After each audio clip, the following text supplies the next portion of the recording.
Ahí quedamos. Sí, como tenía que explicar esto.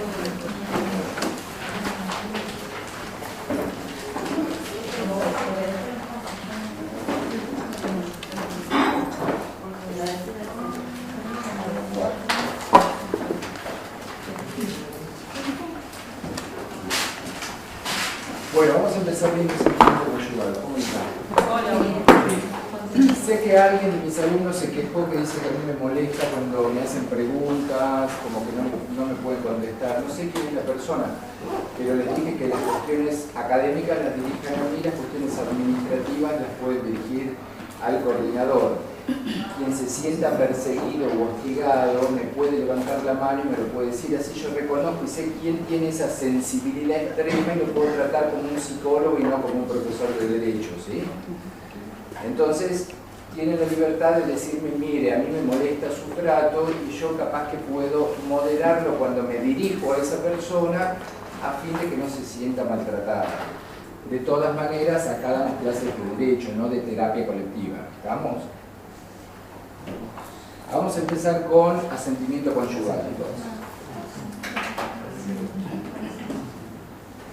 Bueno, ¿qué es el asentimiento conyugal y para qué nos importa?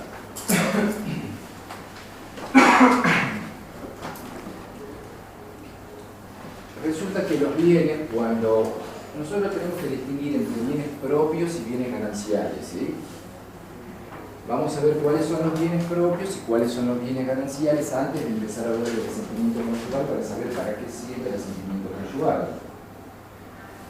Los bienes propios son todos aquellos que uno adquiere con anterioridad a la celebración del matrimonio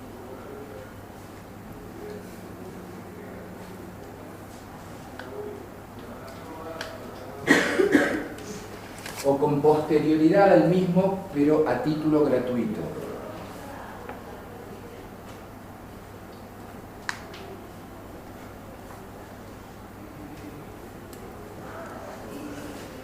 En tanto que los bienes gananciales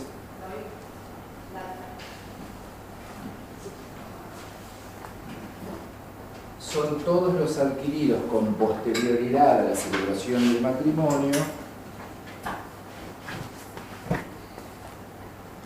pero a título oneroso.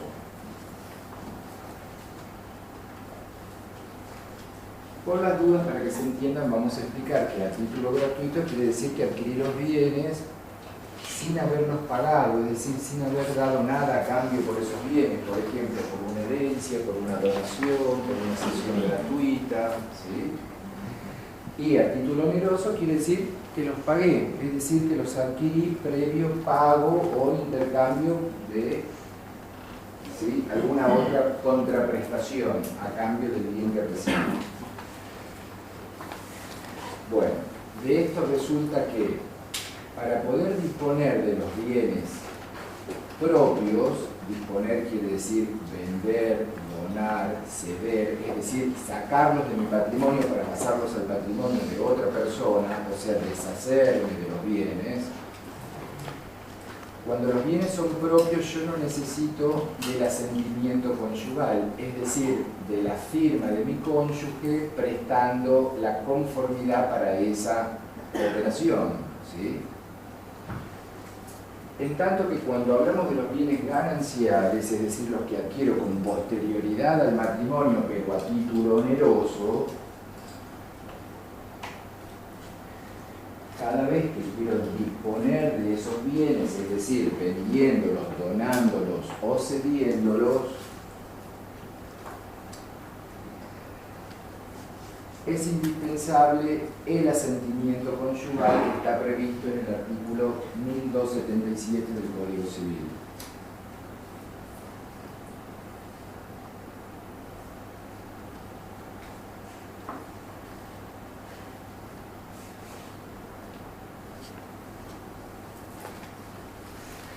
Ese asentimiento conyugal que está previsto en el artículo 1277 del Código Civil está previsto para evitar el fraude a uno de los cónyuges, es decir, que uno de los cónyuges pueda estafar al otro, ¿sí? ¿Por qué?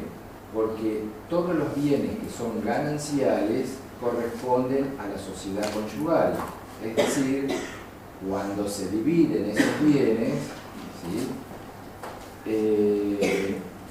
Se debe repartir 50 y 50 entre cada uno de los cónyuges, en tanto que de los bienes propios no se reparte la mitad cada uno, sino que siempre va a ser un bien del titular registral, es decir, del propietario. ¿Qué quiere decir esto? Que, por ejemplo, si yo tengo una casa o un auto que me los compré antes de casarme, cuando yo los quiero vender, aun cuando ya esté casado, no necesito la firma de mi cónyuge, ¿sí?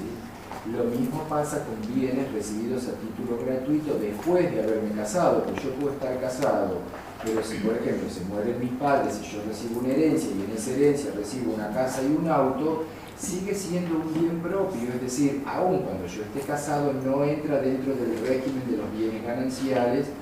Por lo tanto, cuando yo quiero vender esos bienes, no necesito del asentimiento conyugal. Lo que significa que no necesariamente que cuando el bien es adquirido después de que estoy casado, sí o sí es un bien ganancial. O sea, va a ser ganancial si yo pagué por ese bien. En eso está incluido si gano la lotería. Porque no es que lo recibo a título gratuito. Porque yo para ganar la lotería, ¿qué tuve que hacer antes? Comprar un billete. ¿Y con qué lo compré? Con dinero ganancial. O sea, era la mitad de cada uno. Por lo tanto, se reparte la mitad de la lotería para cada uno, ¿sí? Está mal si se sacó el otro. Sacaste vos. Bueno. Entonces, para eso es el asentimiento conyugal. El asentimiento conyugal, los bienes que son gananciales, les quiero aclarar algo. Cuando los bienes son gananciales, supongamos que yo estoy casado y me compro un automotor.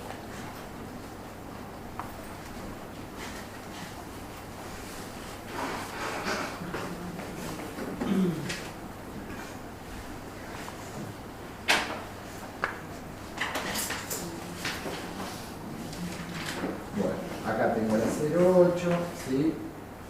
Va a decir acá el dominio, el porcentaje de la compra, va a decir adquirente, acá, ¿sí? O comprador. Juan Pérez. Estado civil va a decir, va a declarar casado, ¿sí? Con fulana de tal. Acá dice porcentaje de la compra y va a decir 100%. ¿Por qué 50? No, abajo si no 50 y 50. ¿Por qué si acá dice comprador y dice Juan Pérez? Se compró el 100% Juan Pérez. Si vos estás casada y te compras un auto, va a decir compradora 100%, tu nombre y el nombre de tu marido. Cuando uno compra el auto tiene que declarar el estado civil. El estado civil es declarativo, ¿sí? ¿Qué quiere decir que es declarativo? Que yo no debo acreditar el estado civil, que basta con que lo declare. No tengo que demostrarlo con un acta de matrimonio, por ejemplo, o decir soy viudo y llevar el acta de matrimonio más el acta de defunción de mi cónyuge, o que soy divorciado y llevar la sentencia de divorcio. Basta con que yo declare el estado civil, es declarativo. Que el estado civil sea declarativo no significa que puedo declarar lo que se me dé la gana, es decir, tengo que las solicitudes tipo son declaraciones juradas. Ustedes van a poder observar al pie de la solicitud tipo que tiene transcrito el artículo del Código Penal que dice que quien inserte declaraciones falsas en los instrumentos públicos tendrán una pena de prisión de 1 a 6 años, ¿sí? Por lo tanto, yo no puedo falsear la declaración. Si bien no la tengo que demostrar en el registro, yo estoy declarando bajo juramento que los datos que yo vuelco en la solicitud tipo son auténticos. Por lo tanto, tengo que tener cuidado de no falsear esa, porque todo está muy lindo hasta que se descubre. Cuando se descubre empieza todo el tema, ¿sí? Bueno, Como ustedes podrán ver, acá dice esto. Cuando sale el título del automotor, dice titular registral, Juan Pérez, porcentaje 100%, estado civil casado con María Boloñesa, ¿sí? Bueno, ¿qué quiere decir eso? El auto no es mitad y mitad. El 100% del automotor es de Juan Pérez. Él es el titular registral. Ustedes se preguntarán entonces, ¿para qué necesito la firma de la cónyuge si es que Juan Pérez es el dueño de todo? Lo que tiene la cónyuge es un derecho en expectativa, ¿sí? ¿Qué quiere decir? Que tiene un derecho que lo va a hacer valer en el futuro en algún momento. ¿Cuándo es el momento de hacer valer ese derecho? Al momento de la disolución de la sociedad conyugal. Es decir, cuando no hay más vínculo matrimonial. Esto puede suceder en dos situaciones, o por divorcio o por muerte de uno de los cónyuges. Así que pueden elegir o divorciarse o pegarle un balazo en la frente a su marido y en ese momento recién pueden reclamar la mitad del automotor que les corresponde. Porque los derechos son personales y los otros derechos son reales. Los derechos personales establecen un vínculo, una relación jurídica entre dos sujetos, ¿sí? Entre dos personas, donde ahí lo que se puede es hacer un reclamo, reclamar la cosa, ¿sí? Ese es el derecho que tienen, un derecho a la cosa. Estamos hablando de derechos personales donde el vínculo es entre dos sujetos, es decir, uno de los cónyuges puede reclamar la cosa del otro. En este caso la puede reclamar al momento de la disolución del matrimonio por cualquiera de los dos motivos que acabamos de ver. Hasta ahí con los derechos reales, los derechos personales. Los derechos reales, el vínculo que se establece no es entre dos sujetos, sino entre un sujeto y la cosa a la cual somete a su voluntad. Ahí tenemos un derecho real. ¿Cuál es un derecho real? Un derecho real de dominio, que les dije que proviene de la palabra latina dominus, que significa dueño. Lo que ustedes conocen como derecho de propiedad, ¿sí? El condominio también es un derecho real, que sería lo mismo que la copropiedad, es decir, cuando dos o más personas son propietarias de un porcentaje indiviso de la cosa. Por ejemplo, entre la señora y yo nos compramos la mitad del auto cada uno, es decir, decidimos comprarnos un auto y ponemos la mitad del auto a nombre de cada uno. Entonces seríamos copropietarios, es decir, condóminos, los dos tenemos un derecho real sobre la cosa, ¿sí? Pero sobre una parte indivisa. No es que si nos compramos la mitad cada uno podemos decidir, bueno, el motor es mío, el chasis es tuyo, la mitad de la derecha es mía y la otra parte es tuyo. Es lo mismo que si nos compráramos una casa en condominio, ¿sí? Figura que dice titulares registrales, fulano y mengano. Fíjense que en el ejemplo que yo les di, casado con, hay un solo titular registral, no lo compraron en condominio, ¿sí? Se lo compró solamente el marido y declara que es casado con fulana de tal. Supongamos que sea una casa, nos compramos entre los dos una casa. Cada uno es dueño del 50% de una parte indivisa, ¿sí? No identificable del total. No nos podríamos dividir, bueno, el baño y la habitación es mía, la cocina y el living es tuya. Uno tiene la mitad del todo, ¿sí? Bueno. El asentimiento conyugal, les decía que está previsto para evitar la defraudación al otro cónyuge. ¿Por qué? Porque si el cónyuge que no es titular registral, es decir, el que no es dueño, el que no es propietario, porque ustedes fíjense que acá Juan Pérez tiene un derecho real sobre la cosa, es decir, él es el dueño, el dominus. A la relación se establece entre Juan Pérez y el automotor, ¿sí? Tiene un derecho sobre la cosa, puede disponerla a la cosa porque él es el propietario. En tanto que la cónyuge tiene un derecho personal a la cosa, a reclamar el porcentaje que le corresponde, pero solo puede hacerlo en esos dos momentos, del divorcio o de la viudez. No puede, por ejemplo, decirle, supongamos, están casados, tienen el auto y decirle, bueno, yo me quiero ir de vacaciones, bueno, yo no tengo ganas de irme de vacaciones este año porque voy a hacer tal cosa. Bueno, mirá, vendé la mitad, vendé el auto porque la mitad es mía y yo quiero la mitad de la plata de mi auto. Uno no puede exigir eso en cualquier momento, ¿sí? Entonces, ahí es cuando viene que si el marido o la mujer se cierran y dicen no voy a vender el auto porque no te voy a dar la mitad, ahí van a tener que elegir, ¿sí? Y entonces pueden pedirle el divorcio o pegarle el balazo en la frente. Y entonces van a poder reclamar en ese momento la mitad que les corresponde. Es decir, que cuando ustedes van a preguntarse, ¿y entonces para qué yo necesito la firma del cónyuge que no es dueño, si yo soy el único dueño y quiero vender ese automotor que es de mi exclusiva propiedad? La firma del o de la cónyuge, ¿sí?, prestando el asentimiento conyugal, lo que significa es renuncio a reclamar la mitad que me corresponde al momento de la disolución del matrimonio. Es decir, estoy prestando la conformidad para la venta de este automotor. No es que mi marido me esté estafando, que yo no conozco nada, que él está vendiendo a escondidas mías y que viene mañana, me pide el divorcio y cuando yo le digo repartamos la mitad de los bienes, dice no hay nada, porque vendí todo ayer, así que no hay nada para repartir. ¿Se entiende?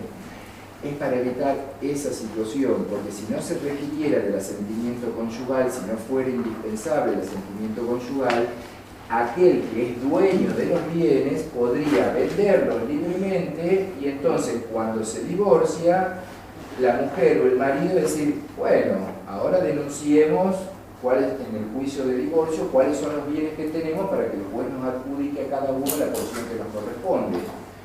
Y el cónyuge que ya vendió todo le va a decir, y no hay nada para denunciar porque yo ya te vendí todo la semana pasada, y lo deja completamente en la calle al que no era titular registral, ¿sí? ¿Vos querías hacer una pregunta?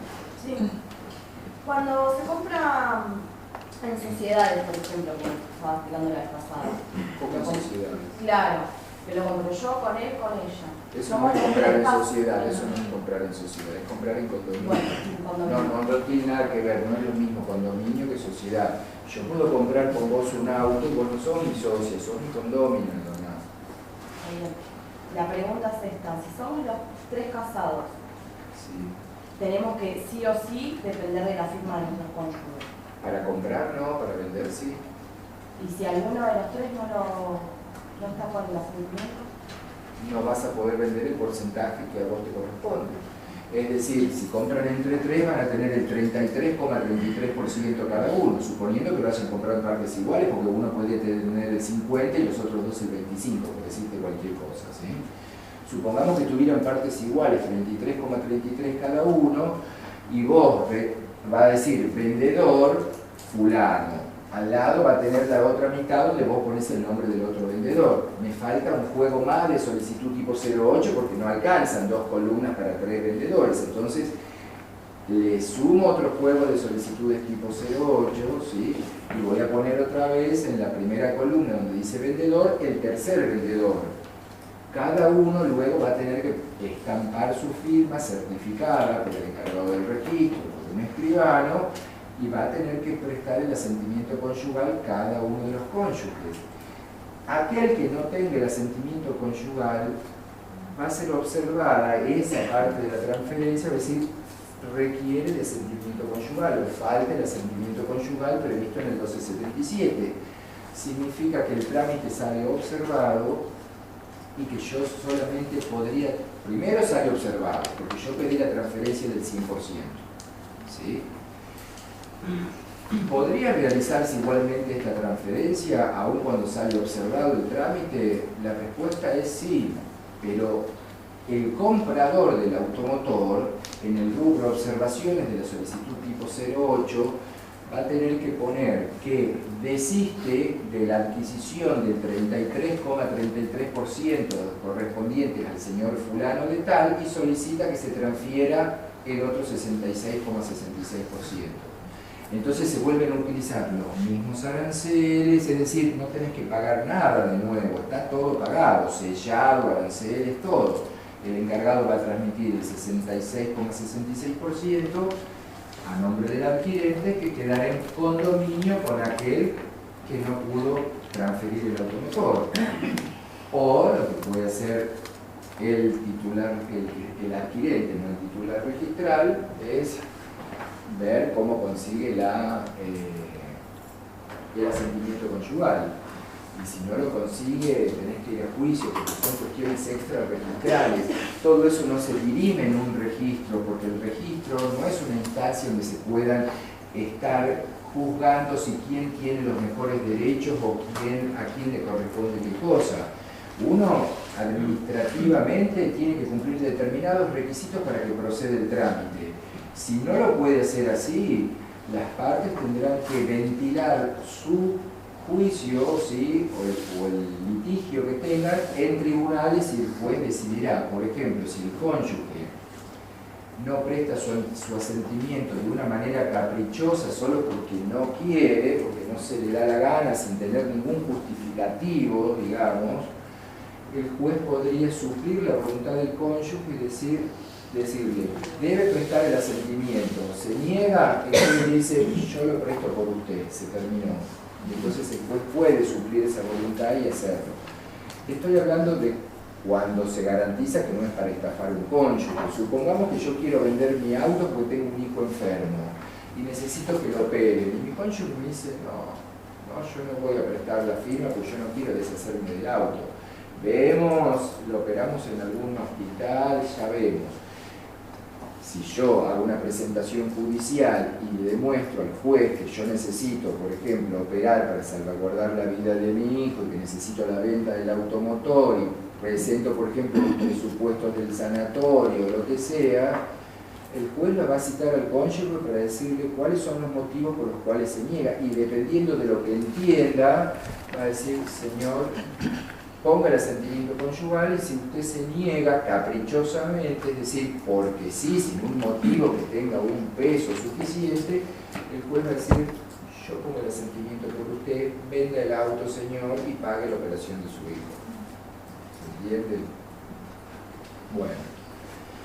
Entonces, sí, aguardame un segundo. Entonces, eso es el asentimiento conyugal. El cónyuge que presta el asentimiento no vende, él no está vendiendo el auto, porque él puede vender algo que no es de él. No. El único que vende es el titular registral. El cónyuge cuando firma está diciendo eso. Renuncio a reclamar la mitad que me corresponde sobre este bien al momento de la disolución del matrimonio, ¿sí? O lo que es lo mismo, mi marido no me está estafando, o sea, yo estoy de acuerdo con esta compraventa, es un negocio que estamos haciendo los dos y está todo bien, no es que me están engañando y que mañana me piden el divorcio y cuando yo digo dividamos los bienes no quedó nada. ¿Se entiende? Para eso es el asentimiento conyugal. Le decía, si haciendo eso, es obligatorio tener... Yo tengo un caso justo ahora que pasó que la mamá de Menem vendieron la moto, pero tiene que firmar la señora, tiene 85 años ella, y decía que no podía vender si ella no firmaba, ella es una persona con demencia senil. ¿Lo puede hacer solamente el titular? Discúlpame, que estamos hablando de una moto que está a nombre de una persona que claro, del marido, un matrimonio, como lo que estamos hablando recién, sí. Un matrimonio, nada más y la esposa tiene principio de demencia senil con 85 años. ¿Ella puede no presentarse para no firmarle eso? ¿Puede? Y si tiene demencia senil, yo creo que ni siquiera puede comprender lo que es el asentimiento. No, ella se olvida, o sea, tiene principio, pero estábamos nosotros las averiguando. personas Sí. tienen que saber, o sea, cuando realizan actos jurídicos, las personas tienen que estar conscientes y saber lo que están haciendo. No, el titular sí lo sabe, lo que pasa es Sí, que... querida, el titular, pero ella cuando presta el asentimiento conyugal tiene que saber lo que está haciendo. Le digo que... Entonces el escribano, si apenas la ve, va a decir, señora, ¿qué día es hoy? ¿Quién es la presidenta de la nación? Le va a preguntar cosas comunes para saber si la la persona está, si comprende y se ubica, ¿sí?, en el día, en la hora, si está espacialmente y temporalmente ubicada. Claro, ella no está. Le va a hacer una... En cuanto a la señora se empiece a delirar y le diga que la presidenta es Eva Perón y que ayer bailó en su fiesta de 15, el escribano la va a mirar y decir, usted no puede firmar nada porque usted no sabe ni quién es usted. Por eso le pregunto el trámite que tiene que seguir al escribano. Pero el escribano no te va a hacer el asentimiento conyugal porque se va a dar cuenta que la mujer no está en su sano juicio. De manera que vas a tener que ir a un juez, hacer la presentación, presentar la documentación médica que acredite que la persona esa tiene demencia senil, demostrar por qué se quiere vender el automotor, etc. Y el juez decide si es que permite hacerlo o no. Si no, no lo vas a poder hacer. Porque si se hubiese muerto tendrías que hacer una sucesión. Tampoco podés hacerla sin el asentimiento conyugal. Entonces, en el caso de enfermedad, el trámite que corresponde es hacer un juicio y pedirle al juez, demostrándole, y si no, le va a tener que hacer un juicio de insanía a la mujer y pedir que judicialmente se la declare insana, ¿sí?, para que a él se lo designe curador de la señora y entonces él pueda firmar y hacer todo por ella. No es tan difícil, o sea, es difícil cuando se trata de una persona que está sana y hay familiares que lo quieren hacer pasar por chiflado. Pero cuando la persona realmente está enferma y vos lo podés demostrar con documentación, con certificados médicos, con su historia clínica, entonces sí, ahí sí se puede hacer. ¿Alguien más quería preguntar algo por eso? Dígame. ¿Y cómo se hace cuando no están casados y están juntados? No se hace absolutamente nada. ¿Firman los dos? ¿Por qué van a firmar los dos si no están casados? Por eso, entonces que a lo que voy yo es, si uno quiere vender, lo vende y el otro... Obvio, porque vos si no estás casada, aunque estés unida de hecho, ¿sí?, es decir, conviviendo, tenés hace 30 años juntos de convivencia, toda una vida, cuando vos te compras el auto va a decir, fulana de tal, adquirente 100%. Estado civil, ¿qué vas a poner? Soltera. Cuando vos vendas, necesitas el asentimiento conyugal, porque los bienes que caen dentro de los bienes gananciales son aquellos comprados después del matrimonio, no después de la convivencia. ¿Sí? Es decir, tenés que estar casada, sí o sí, para que los bienes entren dentro de ese régimen. No quiere decir que si no hay hijos y se muere, obviamente que los hijos van a heredar, ¿sí?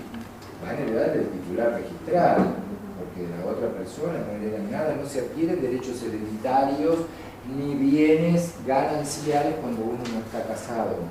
Que la ley reconozca algunos derechos, como por ejemplo que a partir de los 5 años demostrados de convivencia uno tenga derecho, por ejemplo, si se muere uno de los cónyuges, el otro puede reclamar y cobrar la pensión de esa persona, ¿sí?, como si hubiese estado casada. O después de los 5 años tiene derecho a pedirle a la obra social que también lo proteja, ¿sí?, y que cubra sus necesidades médicas, de atención médica. Pero es lo único que da la convivencia.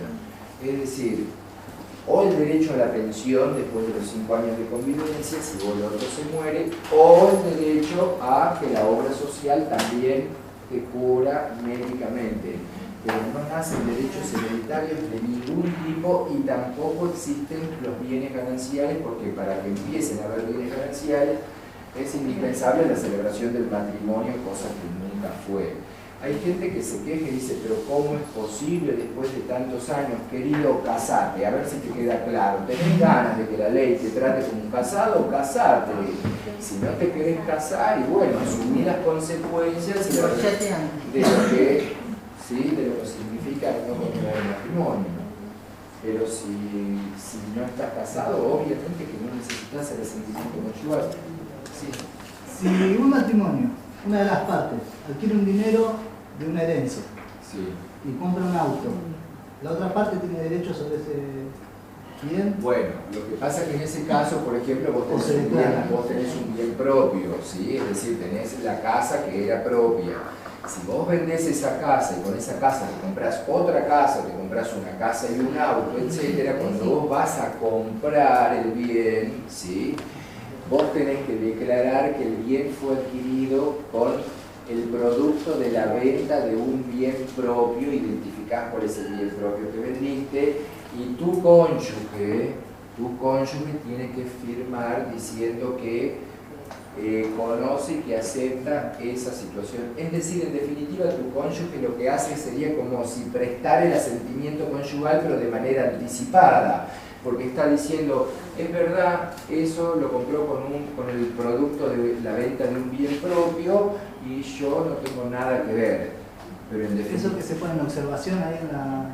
no, vos tenés que, si lo compraras al automotor, tenés que presentar una nota firmada y certificada por tu cónyuge, directamente, que queda dentro del legado. En el caso de no hacerlo, Y si no lo haces, ¿cómo sabe el encargado del registro que el bien es fallece propio? Entonces te va a anotar, va a decir 100% fulano casado con tal. Si vos no lo aclaraste, no hay manera de saberlo, de manera que cuando lo quieras vender, no se puede comprar una... obvio.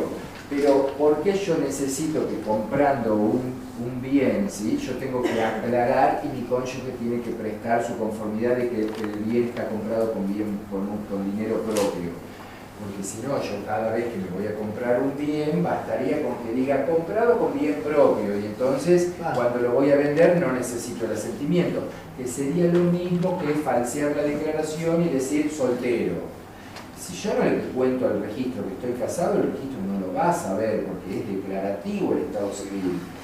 Entonces, si yo declaro soltero y miento en la declaración jurada, cuando yo lo quiera vender, obviamente que no me van a pedir el asentimiento conyugal porque nadie va a adivinar que yo estoy casado. Ahora, es raro, porque ustedes fíjense que en el título dice perfectamente, porque hay mujeres que dicen, y yo no sabía, yo no sé si comen vidrio, qué onda, porque el título tiene un tremendo cartel que dice titular registral, fulano de tal, estado civil, casado con tal, y si no dice soltero. Si yo falseé la solicitud tipo 08, obviamente el título va a decir estado civil soltero igual que la cédula. Entonces, no sé, que la cónyuge además de dormida no sabe leer ni escribir, si no vio semejantes carteles en la documentación del auto, porque por más que le escondan la documentación, supongamos que al título no lo vea nunca, a la cédula la tiene que ver sí o sí, porque la cédula la tiene que usar permanentemente para circular en la vía pública. Ahora si vio que dice Juan Pérez, estado civil soltero, qué canchero mi marido, se hizo el soltero en el registro, no sé. No sé cómo no se dan cuenta de eso. De todas maneras, eso es motivo, por ejemplo, es una causal de divorcio, porque es obvio que el cónyuge está sustrayendo bienes de la masa ganancial y está estafando al otro cónyuge. De manera que yo podría pedir el divorcio y pedir que lo declaren culpable a él, ¿sí? Porque justamente está cometiendo esta situación. Entonces, el juez declararía el divorcio y condenaría culpable al cónyuge que está cometiendo ese fraude, ¿sí? Ustedes podrán decir, ¿y cuál es la diferencia que lo declaren culpable o no? Y que si lo declaran culpable me debe alimentos, si no es culpable no me debe alimentos, ¿sí? Entonces, digamos que la situación es bastante distinta, porque si lo declaran culpable me tiene que pasar todos los meses, ¿sí?, la pensión alimentaria. En cambio, si no es culpable no me pasa ni una moneda, o sea, se dividen los bienes y es un determinado. Así que digamos que es bastante importante que si el juicio es contradictorio, que uno tenga ganas de que al otro lo declare culpable o no. Puede ser más lento el juicio de divorcio que uno de común acuerdo. Sí. Una pregunta, ¿los casados fuera del país tienen una Sí, obvio. ¿Sí? Obvio, porque se aplica el derecho internacional privado. Lo que pasa es que si vos te casás afuera, vos luego tenés que declarar ese matrimonio acá en la Argentina. O sea, para que te lo refrenden, porque si no, ¿cómo saben que sos casado acá? En el caso de que no lo declaren. Y en el caso de que no lo declaren, igualmente, si acá te haces el soltero, tu otro cónyuge puede luego venir, declararlo y decir que vos sos su marido, que sos su esposa, y que habiéndote casado en tal lugar, no hiciste la declaración acá, que fingiste tu estado civil, y también podría hacerte algún tipo de reclamo. No es que no vale, ¿sí? O sea, no vale si vos estás casado acá, no te divorciaste y te fuiste a otro país y te casaste. Obviamente que está viciado de nulidad ese matrimonio en el otro país, o sea, no existe. Pero si vos te casaste en otro país legalmente, porque si no, imagínense que bastaría con casarse afuera y venir acá, y es como, y si no, ¿qué hacen los matrimonios que se casaron afuera o que estuvieron viviendo afuera, se casan, viven 5 o 10 años y ahora nos volvemos porque queremos vivir en la Argentina? Sería como, y venimos solteros y ninguno tiene derecho a nada. No es así, o sea. O uno hace el trámite para que se reconozca ese matrimonio acá, y si no lo haces, pero vos mentís por la cuestión que sea, estás dependiendo de la voluntad de tu otro cónyuge. Si tu otro cónyuge decide hacerte lío y mostrar la documentación que acredita que te casaste en otro lugar y que acá, por ejemplo, te casaste de nuevo, se te puede declarar como una bígama, es decir, una persona que se casó 2 veces con 2 personas diferentes, ¿sí? Así que la gente piensa que es tipo así nomás y bueno ya. Pero tiene que declarar sí o sí algo que certifique. Claro, que tiene está que hacer el trámite en la República Argentina, acreditarse con documentación que se casaron para que se reconozca ese matrimonio acá en la Argentina también. Pero están casados, no es que no están casados. Si no tiene la documentación no lo puede certificar. Y pero eso es fácil de conseguir. Ah, y pero si yo me casé, es obvio que sé dónde me casé. Si es lo mismo que te cases acá y vayas y pidas una copia de... ¿sí? Cuando vos te casás en tu partido de nacimiento, se van anotando en la marginal de la partida de nacimiento, supongamos que sea esta, sería esta parte de la hoja, digamos, con la parte marginal. Acá se va anotando, por ejemplo, si te casaste, con qué fecha, si te divorcias, se hace otro asiento en la marginal diciendo que te divorciaste en tal fecha, Lo mismo si te agregaras o te quitaras un apellido, todo eso se va anotando en la marginal del partido de nacimiento. De la misma manera lo haces en el lugar donde te casaste, buscas la documentación, la copia y ya está. O sea, no es que te casás en otro lugar y que no queda constancia en ningún lado de que te casaste, así como queda constancia acá en el registro civil porque se firma un acta, etc. Así también en cualquier otro lugar, salvo que decidas casarte, no sé, en las playas de Río de Janeiro con la virgencita de no sé quién que la tiran al mar y que un pai te case, bueno, obviamente que hay que dar en el agua, escrito. Pero bueno, eso sí no vale. Valdrá ahí en esa playa, nada más, en ningún lado más. Bueno, ¿quieren hacer alguna otra pregunta sobre este tema? A ver. En el caso anterior, donde dijiste que el matrimonio está casado pero pone que es soltero, vos pusiste el ejemplo, me divorcio, y en caso de que no se divorcien... No entiendo. O sea, cuando yo falseo la declaración y digo que soy soltero... Vos pusiste el ejemplo después, bueno, me divorcio y le corresponde alimentos porque él es el culpable. Pero en caso que no se quieran divorciar, ¿cómo solucionan el tema de la titularidad? Suponiendo que haya sido un error, o que no haya sido un error y que se arrepintió, ay querida, disculpame, me equivoqué, lo hizo el mandatario que es un tonto, que no se dio cuenta, le avisé que era casado y bueno, él clavó la cruz en el casillero que dice soltero. Se pide una rectificación de datos. Con una solicitud tipo 02 se pide una rectificación de datos referidas al estado civil del titular registral, ¿sí? Se hace por una solicitud tipo 02 y el trámite que se hace es rectificación de datos. En este caso sería referido al estado civil del titular, que si es de soltero a casado, no hay ningún problema porque basta con que yo pida la rectificación de datos, acompañe el certificado de matrimonio y se terminó, ¿sí? Ahí se acabó el trámite. Diferente es el tema cuando yo pido que se rectifique el estado civil de casado a soltero.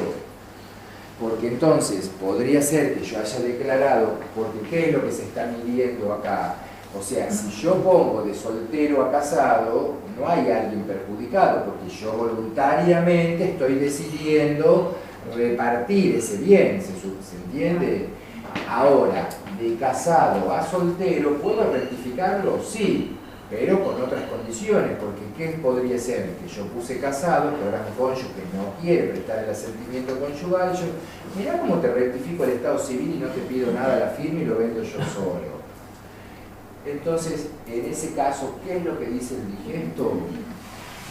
Dice que para poder rectificar de casado a soltero es necesario un oficio judicial, es decir, que el juez ordene la rectificación.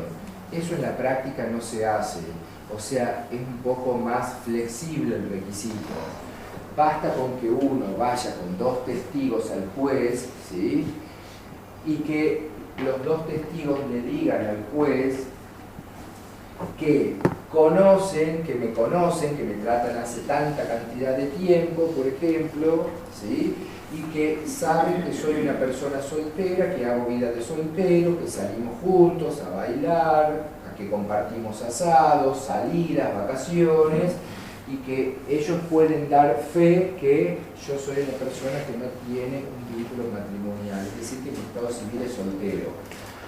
No es que yo me voy con 2 amigotes y hacemos esto y se acabó el problema, porque ellos tienen que llevar sus documentos, ¿sí? Y decir que me conocen, que me tratan, que hace tanta cantidad de años, que nunca me vieron con una persona con la cual se suponga que yo tengo un vínculo matrimonial, etcétera, etcétera.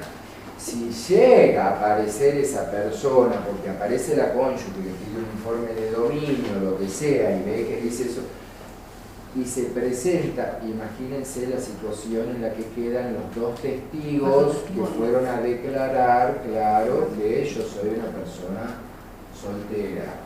Es decir, no es que dale, yo te hago la gamba y decimos que sos soltero y se acabó el tema, porque después eso va a traer consecuencias jurídicas bastante importantes hacia los testigos que declararon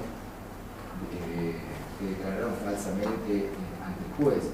Pero basta con esa declaración con 2 testigos para que yo la presente en el registro, ¿sí?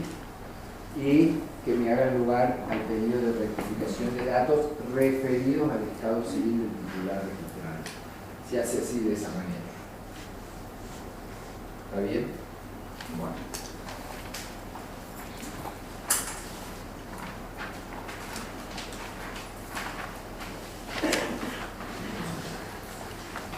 Acá dice los modos de prestación del asentimiento conyugal.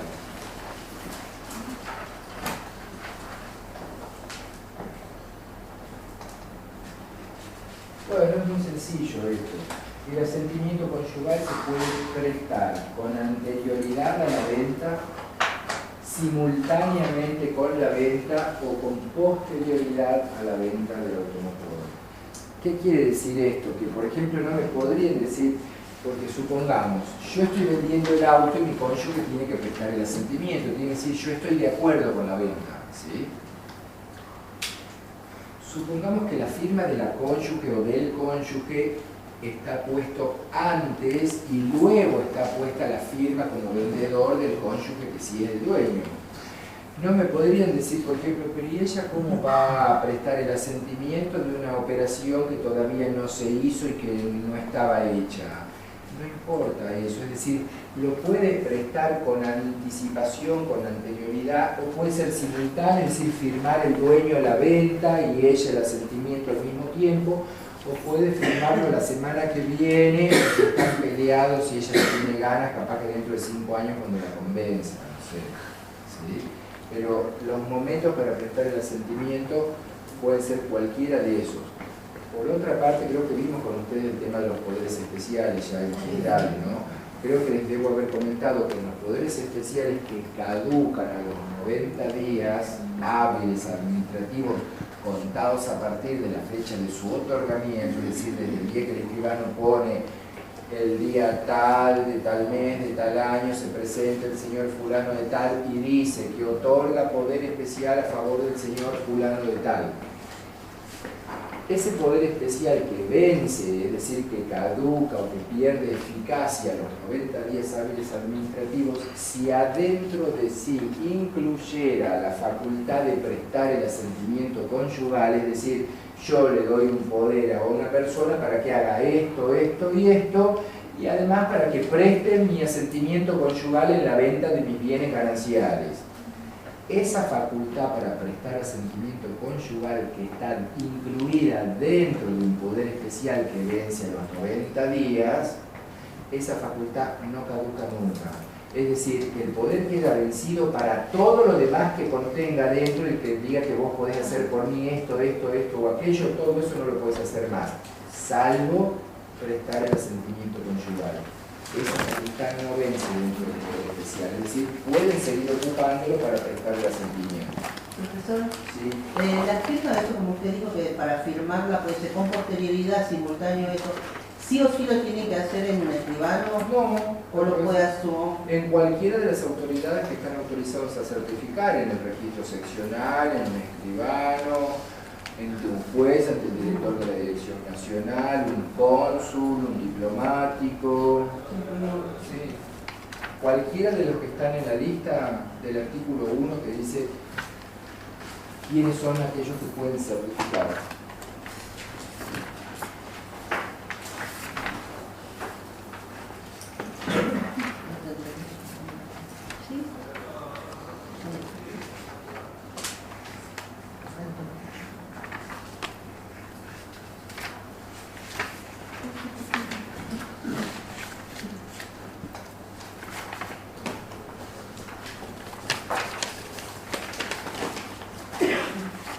Cuando vimos las certificaciones de firma, vimos los 4 requisitos que tienen todas las certificaciones de firma, lugar y fecha, ¿sí? Bueno, está bien.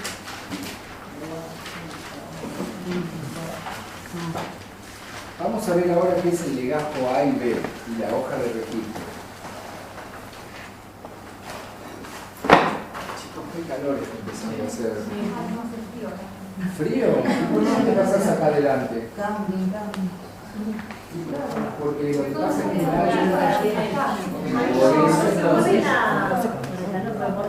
Tendrá que bajar la paleta. Tendrá que bajar la paleta.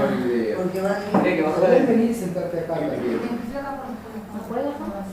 Bueno, te podés sentar acá en esta silla y apoyarte contra esa pared también. Profesor, no se puede bajar la paleta que vamos con la mano nomás. ¿Vos pensás que yo soy el hombre ya? Está bien que tengo 1,85 m, pero no te llevo ahí, salvo que me trepe arriba del Salvo que me controle.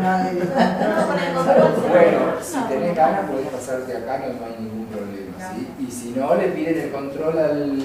porque yo no lo sé manejar, no lo hago de mala voluntad. ¿Qué? ¿De este lado? Y de acá tampoco da. Para ellos el frío no nos llega a ellos. Y para mí tampoco, yo por eso, sí. tiene que haber uno va derecho para allá. Sí, en todas las clases es lo mismo, el frío llega justo ahí donde está sentado vos y ataca justamente a aquellos alumnos que se ponen al fondo y que no quieren venir cerca del profesor. Está entrenado. Está hecho para eso.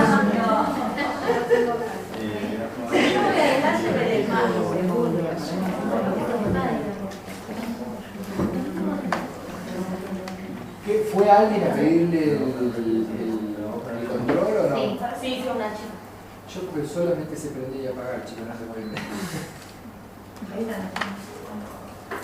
¿Dónde lo van a parar? No, de allá creo que habla.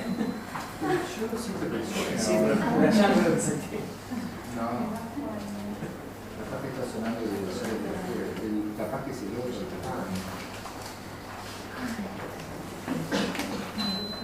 Ahí está. No, ¿Cómo? No sé. Ahí está bien. Ahora sí. No, yo la traigo más.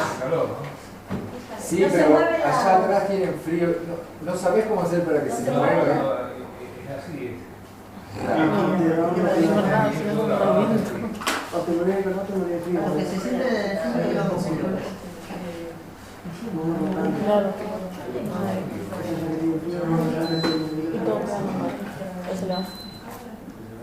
Ahí se movió. Y ahí se apagó. Menos mal que esta no deja de ir relatando qué es lo que le pasa. Ahí no. Dejemos controlar la lengua. No,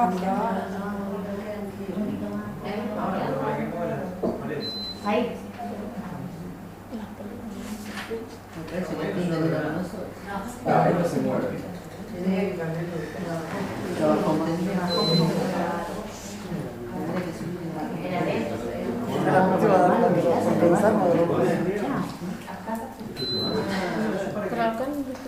Acá nunca llego. Encima tenemos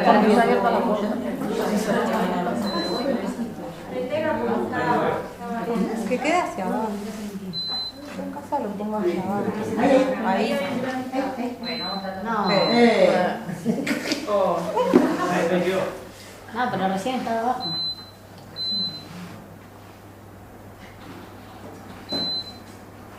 Dejarlo ahí porque 10 minutos de café se nos va a la casa.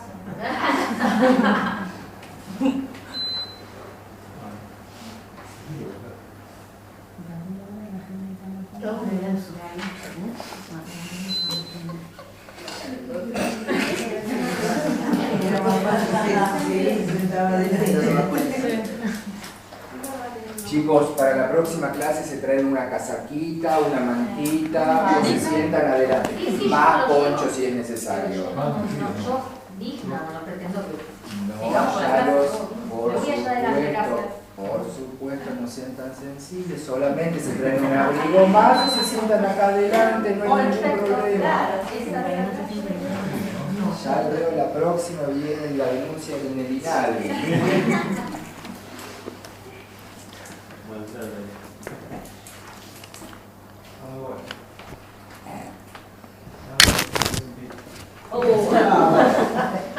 Bueno, mientras el técnico nos arregle el aire, yo voy a seguir hablando de qué es el legajo B y el legajo A. Explotaba ahora el aire. Bueno, ¿qué es el legajo B y qué es el legajo A? Cuando uno compra por primera vez un automotor, es decir, cuando se compra un 0 kilómetro y se va a pedir la inscripción inicial en el registro seccional, ¿a qué registro seccional voy? ¿A cualquiera? Al del domicilio del adquirente, perfecto. Gracias, muy amable. Bueno, la intención es lo que cuenta. Le pusiste toda la onda. Bueno, entonces, cuando yo voy a comprar un automotor, un 0 kilómetros, ¿sí? Voy al registro que me corresponde por mi domicilio y voy a presentar toda la documentación correspondiente a la compra de ese automotor, toda la que sea necesaria, solicitud tipo, factura, certificado. Bueno, ahora ya no se presenta más el certificado de importación y de fabricación. Porque ahora es digital, antes sí se lo acompañaba. Vamos a ver cuando veamos inscripciones iniciales y cómo se reemplaza ahora el certificado. En realidad sí se lo usa, lo que pasa es que solamente se vuelcan los datos dentro de la documentación y entonces el encargado con el número de certificado mira en la pantalla y entra al sistema informático y lo puede visualizar en la pantalla de su computadora, ¿sí? Es decir, puede constatar que sea auténtico el certificado, ¿sí? En caso de automóviles importados, Es lo mismo. es lo mismo. Empezó en realidad la digitalización primero con los importados y luego con los de fabricación nacional. Van a volcar los datos o en la factura o en el 08, perdón, o en el 01. De manera que el encargado lo primero que puede hacer es mirar y cobrar los aranceles. ¿Sí? Bueno, entonces cuando yo aporto toda esa documentación para la inscripción inicial del automotor, acredito el origen de los fondos, todo lo que haga falta, verificación física, el encargado lo que va a hacer es formar lo que se denomina un legajo B. Es una carpeta, ¿sí?, que en el frente dice legajo B, dominio, y el encargado luego va a escribir cuando asigne el dominio, porque el automotor obviamente que entra sin dominio, ¿sí?, solo con la identificación de su número de chasis, la marca, el número del motor, pero sin el dominio. Entonces, una vez que el encargado le asigna el dominio, luego le va a poner en la tapa del legajo dominio tal, ¿sí? Ustedes, creo que cuando vimos solicitudes tipo, ya vimos que las solicitudes tipo vienen, por ejemplo, supongamos, una solicitud tipo 08 viene por duplicado, antes venía por duplicado. O, por ejemplo, una solicitud tipo 03, que es para peticionar la inscripción de un contrato de prenda, viene por triplicado. o una cesión de derechos por cuadruplicado, ¿sí? Dependiendo entonces de la cantidad de ejemplares que se necesiten para ese trámite. Por ejemplo, antes la 08 era por triplicado, porque ¿qué hacía el encargado del registro? Cuando yo firmaba la compra de un automotor, por ejemplo, usado, el original de la solicitud, o sea, el juego trae 3 elementos, original, duplicado y triplicado. No es que los segundos son copias del primero, son todos originales, ¿sí? O sea, los 3 son originales, pero se llaman original, duplicado y triplicado, porque dependiendo de eso van a ir a parar a los distintos lugares donde tenga que ser resguardada esa documentación. Lo mismo pasa con todas las otras solicitudes, por ejemplo, supongamos en la 03 para peticionar la inscripción de un contrato prendario.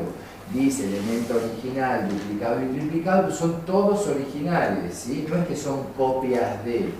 Entonces son 3 elementos originales, el original, el duplicado y el triplicado. Les decía que antes la solicitud tipo 08, por ejemplo, venía por triplicado porque estaba pensada para que quede el original dentro del legajo B, que es la carpeta esta que les digo, donde va glosada toda la documentación. Sería el equivalente a nuestra historia clínica, ¿sí?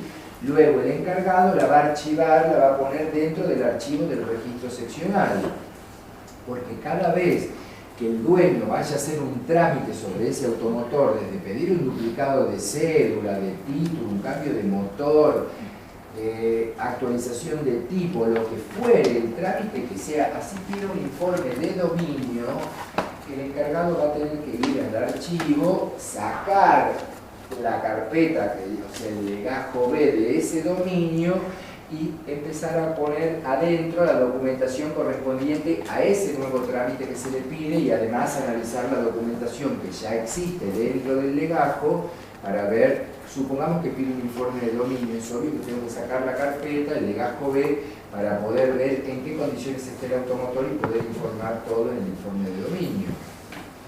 Entonces, por ejemplo, en el caso de una transferencia yo ponía el original dentro del legajo B, ¿sí? El duplicado lo mandaba el encargado del registro, lo sigue haciendo, lo manda a Dirección Nacional para que ese documento sea glosado dentro de lo que se denomina el legajo A, que está guardada dentro del archivo de la Dirección Nacional de la Propiedad Automotor, que es un archivo central, es decir, cada registro seccional tiene su archivo con sus dominios, ¿sí? Y de todos los trámites que se presentan dentro de todos los automotores que están en su registro, que van modificando o completando ese legajo B, siempre manda las copias, ¿sí? Las copias en el caso de las solicitudes tipo, les digo que les repito, son originales, ¿sí? Para que se archiven en el legajo A que está en el archivo central de Dirección Nacional, es decir, cada registro tiene el archivo de sus legajos B que corresponde a los automotores que están radicados en ese registro. A su vez, cada uno de los 1500 registros manda las copias de esa documentación a Dirección Nacional, que las va a guardar dentro del archivo central donde están los dominios de todos los registros del país. ¿Para qué se utiliza ese archivo de Dirección Nacional? Para reconstruir los legajos B en caso de extravío o de pérdida o de robo, ¿sí? O de destrucción, porque no sé, por ejemplo, hay... Claro, se quemó el registro, no sé si se acuerdan en una época que hubo unas inundaciones muy fuertes, por ejemplo, que inundaron registros de La Plata o de Santa Fe, y entonces a veces el agua y destruye toda la documentación que hay dentro de esos legajos. ¿En qué situación quedarían los dueños de esos automotores, ¿sí? Si es que yo voy a querer vender mi auto y si yo como sé que vos tenés el título y la cédula, pero yo como sé que sos el dueño, si ese título y esa cédula son antiguos, es decir, ya se hicieron por ejemplo 3 transferencias más y vos te quedaste con un título y una cédula de esa época. O por ejemplo, supongamos que está bien y yo como sé si después no entró un embargo que se inscribió en el legajo, es decir, que se inscribió y quedó asentado dentro del legajo, o una cantidad de situaciones como por ejemplo que se haya inscrito una prenda, y entonces yo me presento y digo que lo vendo y dejo al acreedor prendario que tenía inscrito una prenda sobre mi automotor sin su garantía prendaria, porque yo se lo vendí y es como el encargado no va a saber que había otra persona que tenía una prenda sobre ese automotor. Para eso están todos los duplicados de ese legajo B, están dentro del archivo central de Dirección Nacional, en los que se denominan legajos A, ¿sí? Que son la réplica del legajo B, y les repito que se utilizan para reconstrucciones, o por ejemplo cuando algún juez o fiscal pide, por ejemplo, que se le remita para su análisis los, por ejemplo, legajos correspondientes al dominio tal y tal, a veces por cuestiones que tienen que ver con estafas, de las más diversas que se pueden imaginar, desde juicios laborales, divorcios, sucesiones, etc. A veces son requeridos esa documentación por los tribunales, y entonces Dirección Nacional puede mandar las copias desde ahí.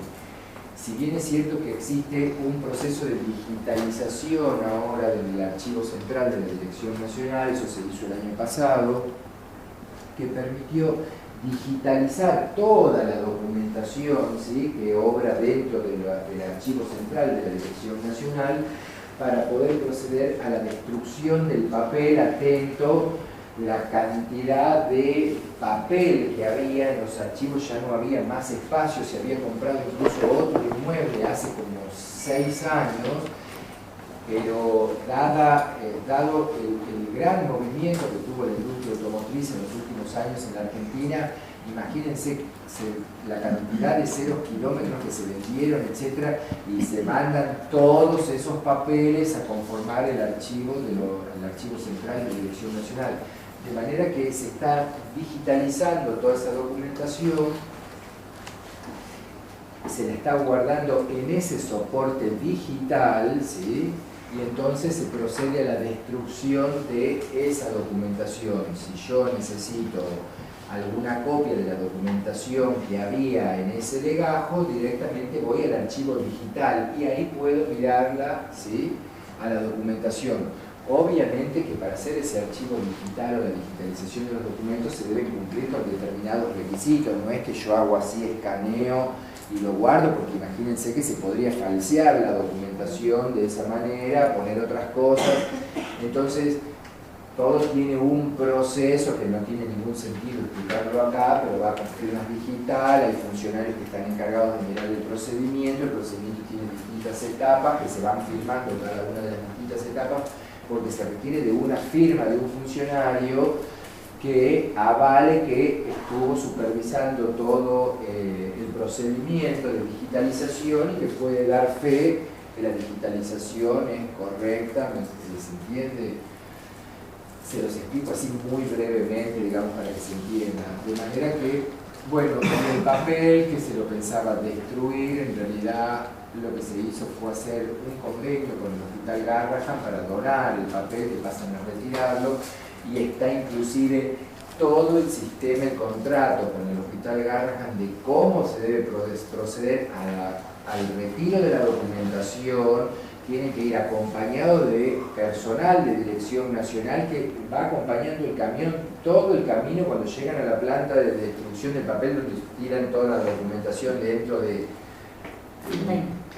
containers gigantes con aguas y ácidos y no sé qué. Todo ese procedimiento tiene que estar supervisado por gente de Dirección Nacional para evitar que se lleven toda esa documentación original y que la roben o la utilicen para después cometer ilícitos con esa documentación. ¿Qué? No sería un problema, digo, eso sí. Claro, bueno, por eso está previsto todo eso, sí. Bueno, eso es lo que se está haciendo actualmente. Sin perjuicio de eso, siempre queda en el archivo, ya sea en soporte papel o en soporte digital, copia de la documentación que esté en el archivo del registro, es decir, de los legajos B que están dentro del registro seccional, ¿sí? Les dije que el legajo B es como la historia clínica de nuestra. Es decir, desde ahí va a haber toda la documentación desde la inscripción inicial del automotor, transferencias, duplicados de títulos, de cédula, cambio de motor, todo lo que vayan haciendo, si hay prendas, cancelaciones de prendas, etcétera, todo va a figurar dentro del legajo B, hasta la eventual baja definitiva del automotor, ¿sí? Que puede ser por destrucción, envejecimiento, desgaste en grado tal que hagan inutilizable el automotor, o la causal que está prevista en el inciso B que dice por exportación definitiva.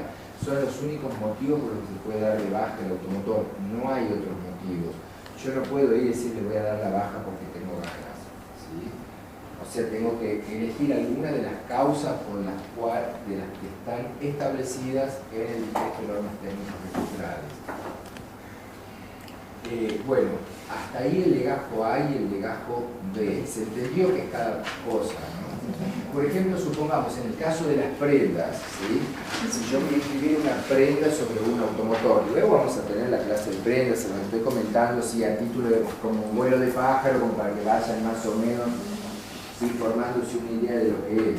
Si yo me quiero comprar un automotor, ¿sí?, y no me alcanza el dinero para comprarlo, lo que hago es pedir un préstamo. Supongamos que el auto cuesta 50, yo tengo 20, ¿sí? Nadie dice, me voy a sacar una prenda por 30. ¿Qué quiero yo? Plata, obvio, dinero. Entonces, ¿cuál es el contrato que voy a firmar? El de un préstamo. O sea, yo voy a comprar un auto de 50, tengo 20, lo que estoy pidiendo es que me presten 30 para completar los 50.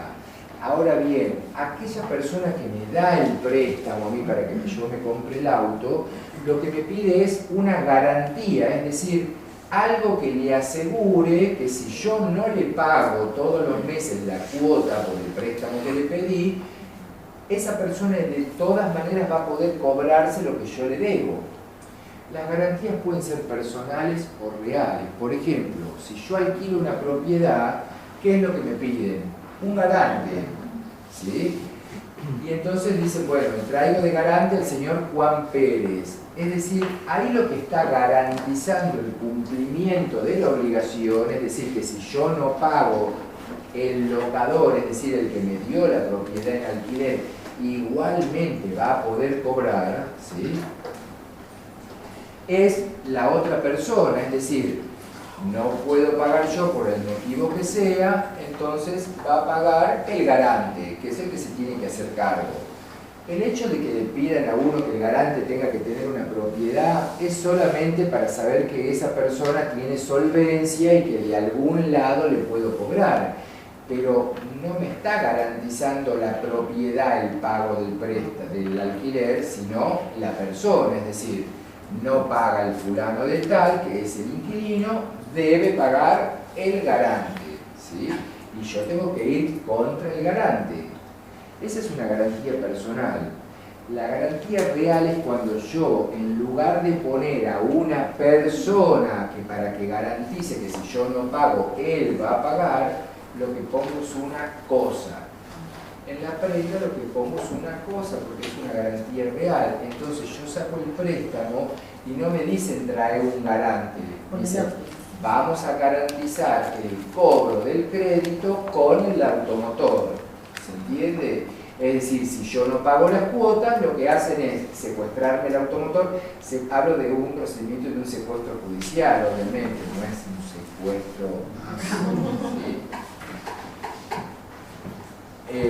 Entonces, no pago el préstamo, no pago las cuotas, la segunda cuota consecutiva que no pago autoriza al acreedor prendario, es decir, al que me prestó el dinero y que lo garantizó con el auto, a tomar el automotor, venderlo en una subasta, con un remate, es lo mismo, y con la plata que saca de ahí se cobra lo que yo le debo.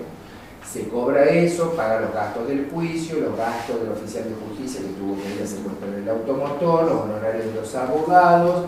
Lo que queda es para el que había comprado el auto. Nunca queda nada.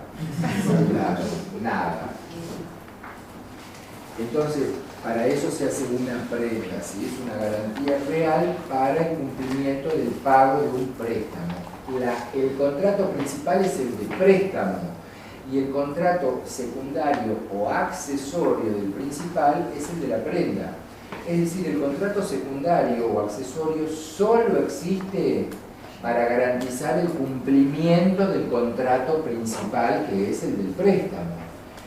En derecho existe una regla que dice lo accesorio sigue la suerte de lo principal. Es decir, que si se extingue la obligación principal, por ejemplo el préstamo yo lo pagué, se extingue la prenda, porque la prenda solo tiene por fin o por objeto existir para garantizar el cumplimiento del primer contrato. Es decir, si vos no cumplís acá estoy yo con el auto, se paga lo que saqué en el préstamo. Si el contrato principal no está más, ¿cuál es el sentido de la existencia de la prenda? ¿Qué está garantizando? Nada, ¿sí? No existe más el contrato principal. Por lo tanto, desaparece también la prenda con el contrato principal. Les decía que en el caso de los legajos A y los legajos B, por ejemplo, en una prenda que yo tengo por triplicado la solicitud tipo 03, quedaría, por ejemplo, el elemento duplicado de la solicitud tipo 03 dentro del legajo B. El triplicado, el encargado del registro lo manda por correo a Dirección Nacional para que quede glosado en el legajo A. Y el original, que es el que el encargado sella y firma junto con el contrato principal de prenda, es el que el encargado le entrega al acreedor prendario. Ese original de la 03 y del contrato de prenda es lo que se denomina título ejecutivo, es el equivalente a un cheque o a un pagaré. Es decir, si yo dejo de pagar el préstamo, con ese título ejecutivo, con ese original del 03 y del contrato firmado y sellado por el encargado del registro, es que el acreedor prendario me va a iniciar el juicio ejecutivo para poder proceder a secuestrar el automotor, rematarlo o subastarlo y cobrarse de ahí lo que yo le estoy debiendo, con ese título ejecutivo. Por eso es por triplicado. Les decía que la 08 antes estaba hecha por triplicado también, una para el legajo B, una para el legajo A, y el triplicado estaba pensado, por ejemplo, para mandarles a los distintos organismos que cobran, por ejemplo, el impuesto a la radicación, para comunicarle, por ejemplo, a rentas la transferencia, o a los organismos que aplican las infracciones de tránsito para avisar, pero finalmente eso nunca tuvo lugar. De manera que el triplicado, el encargado del registro, usaba el original para el legajo B del registro, el duplicado lo mandaba para el legajo A del archivo de la Dirección Nacional, y el triplicado lo rompí, lo tiraba a la basura, porque no servía para nada. Hace más o menos unos 3 años que se modificó el diseño de la solicitud tipo 08, que creo que ya les expliqué, que se lo modificó para sacar, por ejemplo, estaba en esta parte, en el margen inferior derecho, estaba la parte de la verificación física, que se usaba hace 200 millones de años. Por supuesto que la verificación física se la practica en una solicitud tipo 12. Entonces se eliminó todo ese sector y se incluyeron distintos rubros de las distintas normas que fueron surgiendo luego con posterioridad, le fueron imponiendo a los encargados del registro, como por ejemplo controles relativos a la Administración Federal de Ingresos Públicos o AFIP.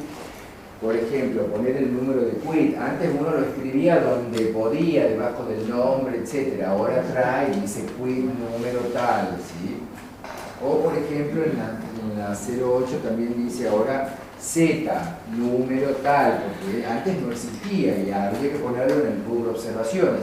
Ahora trae el espacio para que yo pueda poner el número de Z, por ejemplo, ¿sí? Después cuando veamos transferencia vamos a ver bien qué es eso. Pero es un certificado de transferencia que yo debo acompañar juntamente con la transferencia. Y además se pusieron todos los rubros correspondientes a los controles que impone la Unidad de Información Financiera, que algo más o menos me parece que les comenté, que están referidos a controlar el tema del lavado de dinero, la financiación del terrorismo, la trata de personas, etc. Entonces incluyó, por ejemplo, en la Unidad de Información Financiera, exige que se ponga, por ejemplo, nacionalidad, sexo, correo electrónico, ¿qué otra? cosas de correo electrónico, el domicilio real, que es declarativo, porque yo al domicilio legal, que es el que me determina la radicación del automotor, yo debo acreditarlo, pero el domicilio real basta con que lo declare, puede coincidir o no, ya lo vimos, entonces yo digo domicilio legal, lo acredito y luego pongo abajo domicilio real y declaro cuál es mi domicilio real. Bueno, una serie, dice por ejemplo profesión, oficio o actividad principal, bueno, una serie de datos que uno tiene que consignar dentro de la solicitud tipo, ¿no? Debido a estas obligaciones que impone la UIF. Se modificó el diseño y se redujeron los ejemplares de 3 a 2. Atento que el tercero se lo usaba para tirarlo a la basura, no tenía sentido. De manera que ahora los costos, por ejemplo, cuando yo hago, antes podía, por ejemplo, el costo de imprimir 100.000 juegos de solicitudes tipo 08, ahora puedo hacer 150.000, porque estoy ahorrando 1/3 del papel que utilizaba, ¿sí? Piensen que toda esa documentación tiene medidas de seguridad, no es solamente imprimir un papel, o sea, tiene una cantidad de medidas de seguridad, números de control, sensibilidad a la luz ultravioleta, filigrana, sellos de agua, hay una cantidad, claro, para evitar la falsificación de documentos, tiene una serie de medidas de seguridad, todo eso tiene un costo, obviamente. Entonces, atento que no se utilizaba, se redujeron a 2 elementos y se cambió el diseño de la solicitud tipo. Bueno, esto para que entiendan por qué viene por duplicado, por triplicado, por cuadruplicado, dependiendo de cuántas son necesarias para que sean guardadas, glosadas, entregadas a los usuarios, ¿sí? Por el motivo que haga falta.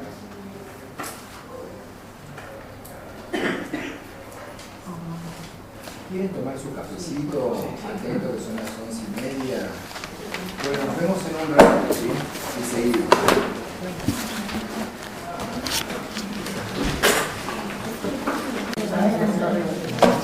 No. ¿Cuál es la zona? La lapicera de ella. La de lápiz, ¿qué podía? Ahí veremos a los bordes. Modelos de ahí.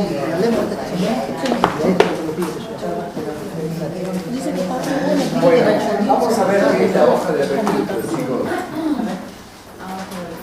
Hoja de registro. Recién vimos legajo B y legajo A. Ahora vamos a ver hoja de registro.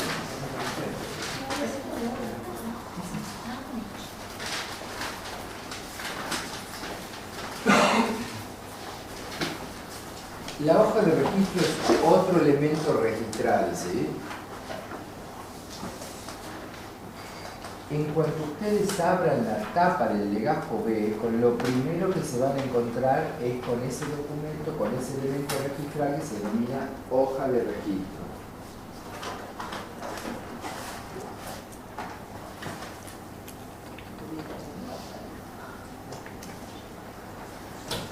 La hoja de registro es de un color naranja clarito y está llena de renglones como si fuera un cuaderno Rivadavia. Bueno, antes venía un diseño, ahora viene otro, donde está dividida directamente, ya viene dividida en 3. Antes el encargado la tenía que dividir y podía hacer un máximo de 3 asientos por hoja, ahora viene dividida en 3. Por ejemplo, cuando el adquirente, supongamos, se hace el primer trámite de inscripción inicial, este es el asiento número 1, ¿sí? El encargado va a poner en la hoja de registro, además de glosar toda la documentación en el legajo, etcétera, etcétera, va a hacer un asiento, ¿sí?, del primer trámite. Va a poner, por ejemplo, inscripción inicial. Va a poner certificado de importación número tal, factura número tal, solicitud tipo 01 número tal, por ejemplo, adquirente fulano de tal, ¿sí?, etcétera, etcétera. En el segundo, supongamos que hubiesen comprado el automotor con una prenda, inscripción de contrato prendario, va a poner el monto, va a poner quién es el deudor y el acreedor prendario, etc. Y así sucesivamente. Supongamos que yo pido una expedición de un de una cédula de autorizado a conducir, lo que ustedes conocen como cédula azul. Entonces en el asiento número 3 va a poner expedición de cédula, adjunta declaración jurada a favor del señor fulano de tal, ¿sí? Esto sería como si fuera el índice del legajo, ¿se entiende? Es decir que, primero, cada asiento para que tenga validez jurídica tiene que tener la firma y el sello del encargado. Es decir, el encargado hace el primer asiento, le pone su firma y su sello, hace el segundo asiento, le pone su firma y su sello. Es la única manera en que se pueda tener ese asiento registral, ¿sí?, como jurídicamente válido. Si no, entra en duda si sí o si no, si qué es lo que pasó con el asiento. De manera que lo que tienen ustedes cuando apenas abren la tapa es como una síntesis de todos y cada uno de los trámites que ustedes van a encontrar luego dentro del legajo B. Por cierto, el legajo B está enumerado, es decir, está foliado. Empieza desde la hoja número, o sea, primero están foliadas las hojas de registro, ¿sí?, con números romanos. Supongamos que yo tengo una hoja de registro acá y hago 3 asientos, cuando doy la vuelta hago 3 asientos y paso a la segunda hoja de registro. Supongamos que se hagan transferencias, prendas, etc. Voy a seguir anotando todos los asientos, voy a seguir agregando hojas de registro y van con un número romano acá arriba, 1, 2, 3, ¿sí? En tanto que cuando terminan las hojas de registro y empieza ya la documentación, se enumera, ¿sí?, 1, 2, 3, con los números comunes y corrientes.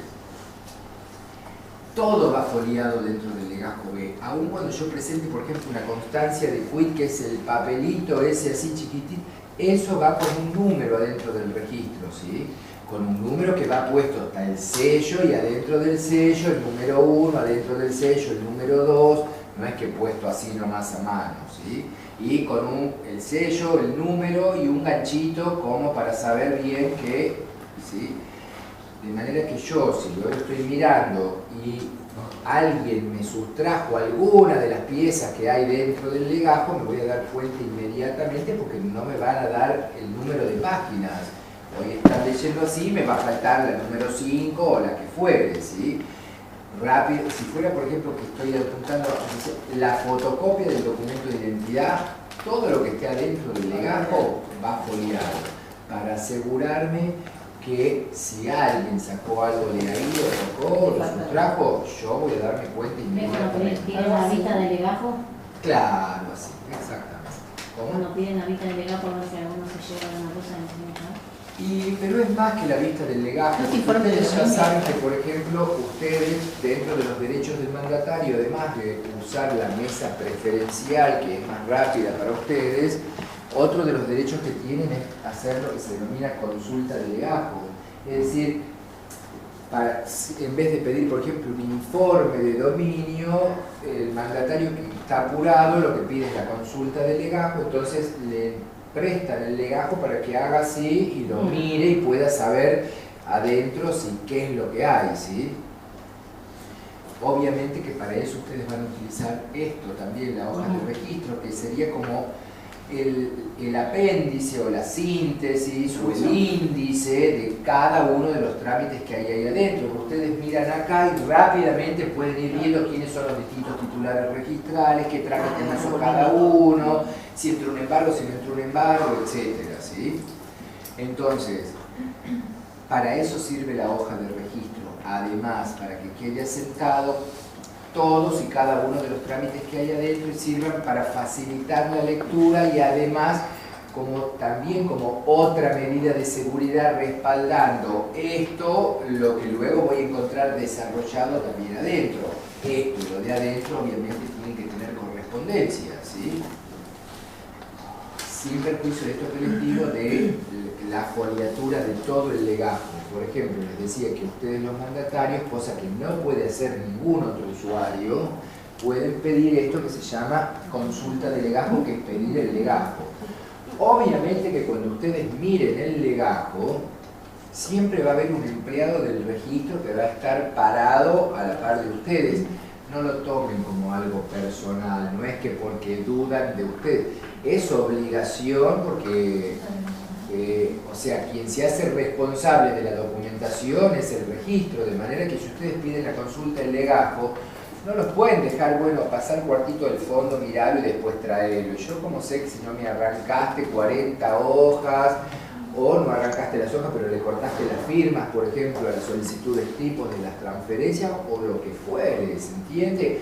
O me cambiaste una documentación por otra.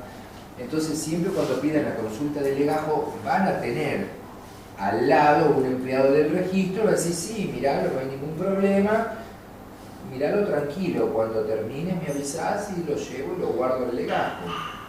¿Se entiende? Aún así, cuando piden consulta de legajo dentro de esto, va a decir consulta de legajo solicitada por el mandatario fulano de tal, con fecha tal, la firmita de sello. Todo siempre va a quedar puesto dentro de la hoja de registro. Bueno, ¿alguna pregunta hasta acá con esto? A ver. No, nada que ver con en un título que puede figurar 2 años, ayer como un título donde decía 92, patentado 99. Yo tenía que cotizar, no sabía. ¿Cómo 92 patentado 99? Yo lo vi, decía 92. También ya sé que lo viste, pero 92 ¿qué? No sé, que es importado el auto. Entonces el dueño me dijo, es importado. Sí, pero ¿qué es lo que dice? Año de fabricación 92. No, decía patentado 99. Está 19, bien. perdón, 19. Está bien, Como que fue traído inscripto, sí. Seguramente patentado no dice, debe decir inscripto en 1999. ¿Cuál es el año exacto que a mí, que yo tengo que decir, bueno, ahí está el año? ¿Cuál es el año? Para saber qué es la evaluación, Claro. vos tenés que fijarte el año de fabricación del automotor, no el año de inscripción inicial. Eso es lo que tenés que mirar. Pero no había otro dato en Es imposible, tiene que tener la fecha de inscripción inicial y quiere decir año de fabricación, o si no dirá modelo año, pero uno de los dos datos tiene que tener. Yo no sabía decirme con eso. Salvo que sea, por ejemplo, un armado fuera de fábrica que no tienen modelo año, sino año de fabricación, pero en cuyo caso consta el año de fabricación, o que sea un clásico, en cuyo caso tampoco tiene modelo año, pero tiene año de fabricación, por ejemplo. Sí, yo no sabía lo que significaba. Yo no sé, no Bueno, pero te estoy explicando para que sepas qué es lo que tenés que buscar. Yo me compro un auto, ¿sí? O me traigo un auto que es fabricado en el año 89 y me lo traigo a la Argentina, lo importo y lo voy a inscribir. El auto no se va a convertir en 2014 por más que yo lo inscriba ahora, va a decir inscripción inicial tanto de octubre del 2014, año de fabricación cuando volaban las víboras, a tener la fecha va a decir año 89. O sea, son dos datos que no tienen nada que ver. Si yo quiero saber la evaluación del vehículo, tengo que fijarme el modelo del auto y el año de fabricación, o el modelo año que sería posterior, cuanto mucho un año de diferencia entre la fabricación y el modelo año. Uno de los dos datos están en el título, con toda seguridad. Ese es el que tenés que fijarte para ver la evaluación. ¿Eso es lo que buscabas en la evaluación? Bueno, ahí tenés la respuesta, fíjate en el título ese dato. Bueno, ¿alguna pregunta sobre esto que estuvimos viendo ahora? ¿No? Era bastante fácil. Chicos, por favor, les digo en serio, vayan leyendo durante la semana, porque luego se les va a hacer un montón.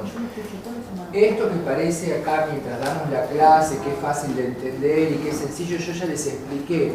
Si ustedes no lo miran durante la semana un poquitito nada más, vienen a la clase que viene, ¿sí? Vamos a hablar de otros temas y esto queda sepultado. Y luego en la siguiente se sepulta el de la clase siguiente.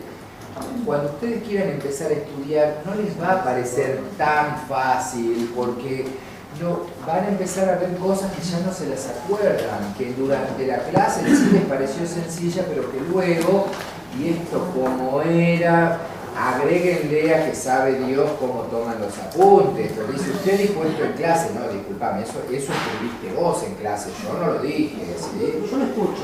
Entonces, bueno, entonces a eso hay que agregarle todas esas pequeñas dificultades de qué fue lo que dije, qué fue lo que copié, qué fue lo que escribí, qué fue lo que desgrabé. Traten de ir leyendo un poco los temas que vimos en clase, ni siquiera les digo los temas futuros, pero los que vimos en esta clase, mírenlos durante la semana un poco, de manera que si les queda alguna duda o algo no entienden o lo que sea, la clase que viene me puede decir, che Luis, tal cosa estuve leyendo, no entiendo, me pareció esto o aquello, o está bien así, o debería hacerlo de otra manera. Y entonces va a circular más fácil y se les va a ir haciendo mucho más sencillo. No quiero ser un pesado, yo no soy el padre de ninguno acá, son todos grandes y adultos, pero les vuelvo a repetir que no están en el secundario. Chicos, es mucho más divertido que escucharme a mí un sábado de la mañana, quedarse tomando mate en la casa, pensando en si van a comer asado o no al mediodía. Aparte, no solo es su tiempo, sino el dinero que están gastando en el curso.